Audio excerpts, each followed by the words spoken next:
Hey guys, John here from Surviving on the Cheap, and I'm bored today, so I decided to lay out my whole knife collection. And actually, there's more. I just haven't put them out yet.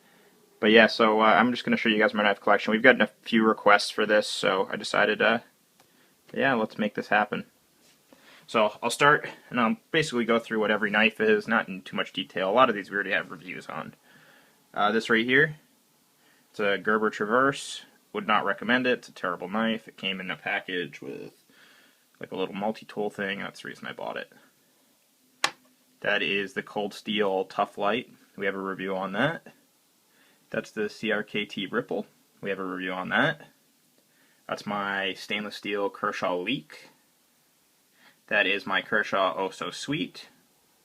And actually what's kind of cool about those three knives in a row, that's almost like my, actually not that one, those three in a row.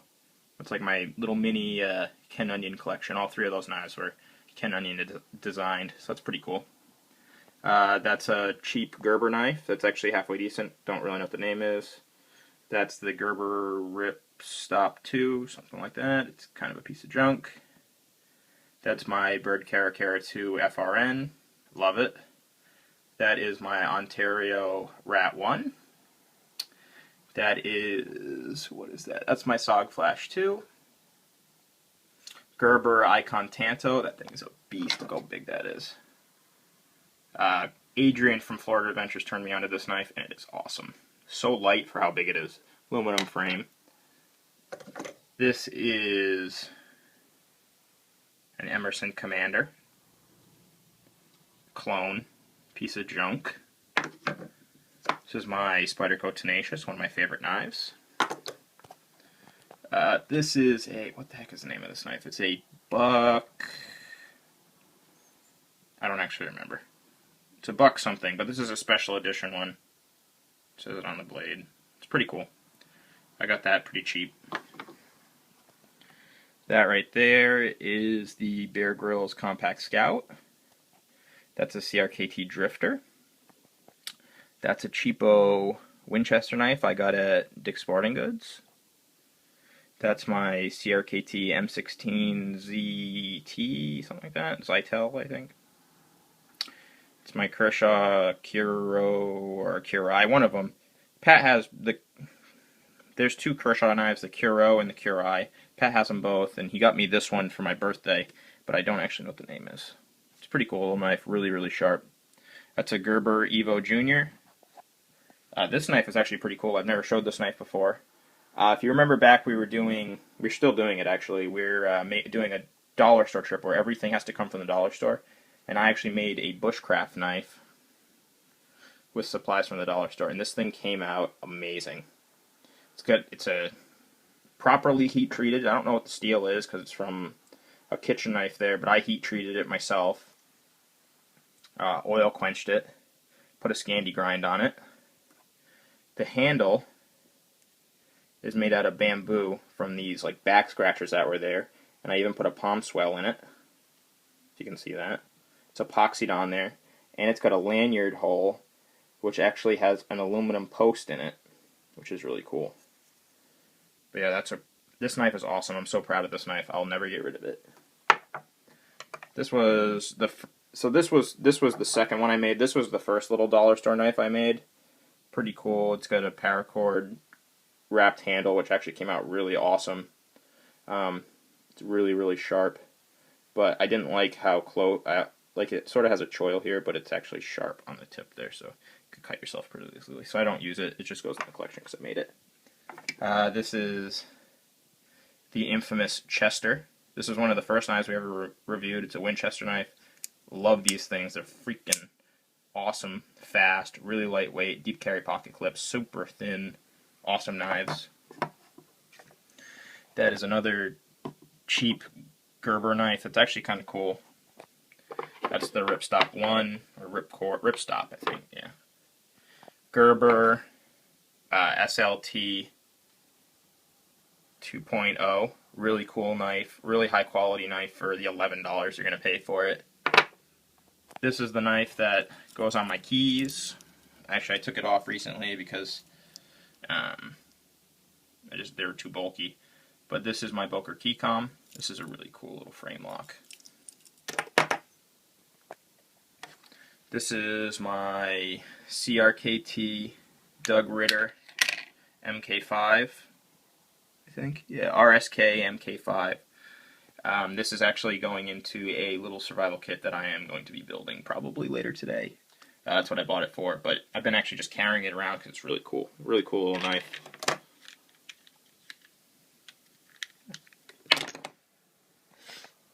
This is my San Renmo 763, awesome knife, axis lock. Love this thing, carry it all the time. Great backpacking knife because it's so light, no steel liners. Deep carry pocket clip, awesome. This is my Leatherman Kick. I never ever carry it because it is so heavy and bulky, and I don't know. I'm not really crazy about multi-tools unless they're like this big. I love this multi-tool. Let's see, I did all those. So this is a pretty cool knife. This knife I'll never get rid of because it has sentimental value. This is a Buck Gent, customized by my grandfather. He put that little emblem in it. It's really cool. I'll never get rid of this knife because it reminds me of him. Awesome, awesome knife. I actually used to carry this knife when I was younger, but I can't. It's so small I could easily lose it, and I really don't want to lose it because it has a lot of sentimental value. And right next to it is a knife that has no value, sentimental or monetary. This is a little automatic knife that I had a bad day at work. Sounds kind of stupid, but I had a bad day at work, so I went to the gas station down the street, and they have these little auto knives for like $6, so I bought one to make me feel better. And it did. I played with it the whole ride home. This is a military issue Swiss Army knife. It's made in Italy. Really, really, really cool knife. It's got a marlin spike. It's got the stupid corkscrew on it that I hate, but this is a really cool knife. I don't carry it, obviously, because this is a World War II issue military knife. Really, really cool. This one I do carry. This is I think it's basically the Wenger's version of the Spartan. And I won it on eBay at like 4 in the morning for $6. And actually it was like $4 plus $2 shipping. So $6 got me this knife. It's a really cool knife. I carry it all the time. And it's nice and thin, actually. And I don't care if I beat it up because it was only $6. Let's see. That's a Gerber Curve, if it would focus. Gerber Curve. That's like a Columbia Swiss Army knife. That is a Victorinox Tinker, like Boy Scout edition with some guy's initials on them. Not sure who RJP is, but I found his knife a long time ago, and I kept it. That's another Boy Scout knife that I actually carried when I was in the Scouts. So much so that I wore the little emblem down on it. This is a pretty cool knife. I don't carry it anymore. It's all rusty. Look at that. It's a sign of a used knife. That is the Bear Grylls, whatever it's called, Compact Survival. They all have the same name. Stupid. It's basically a Swiss Army knife, but it's very chunky and bulbous, and I don't actually carry it anymore. Even though I do like it. I like the color. That is a Wenger something or other that I bought off of Pat for like $10, and the only reason I bought it is because it has a lock on it, and I've never seen a Swiss Army knife with a lock before, and I thought it was cool, and I just wanted it for my collection. This is a little, what's it called? Swiss Army Knife Classic, Victorinox Classic. And this right here, a lot of people ask, like, what's the knife that started this obsession?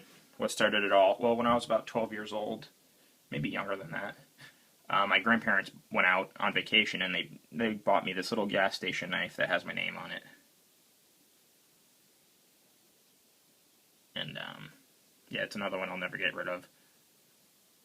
I know it made my parents mad that my grandfather got me a knife when I was so young, but he was a big knife collector, so it's pretty cool. Won't get rid of it. I lost the toothpick and the tweezers, but I used to actually carry this when I was like 12 years old. That is another like Bear Grylls compact something or other. Not a bad little multi-tool. It is chunky as hell though. I think it's heavy compared to like my Squirt P4, which I love. Me and Pat actually shot a review on this, and I don't think we ever uploaded it. But I mean, what can be said about these things? It's kind of boring reviewing these knives. This is a really cool little knife. That is my Kershaw Clash. I hate it. I think it's ugly. I used to like it, but it's just ugly knife. That's my Buck. What are they called? I don't actually remember what this one's called. Bantam. This is the Buck Bantam Large, and the only reason I got this one, Pat has a black one.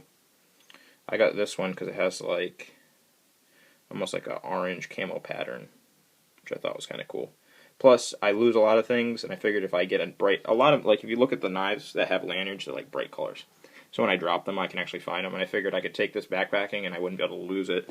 Although I did just lose my Bear Grylls Scout knife, and that's bright orange. Lost that on the Grafton Loop Trail, which you'll be seeing video of pretty soon, hopefully. This is my Byrd Meadowlark 2. This is a backpacking knife for me. I take this most of the time. It's really sharp, really thin, lightweight. Love it. This is my Opinel number 7, which I totally like butchered. I don't know.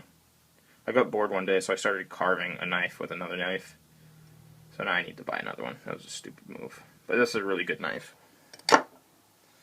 What else do we got? This is like that little, I showed this in a video before. This is like a thing I used to keep in my wallet, but I don't anymore because it's just heavy and weighs down my wallet.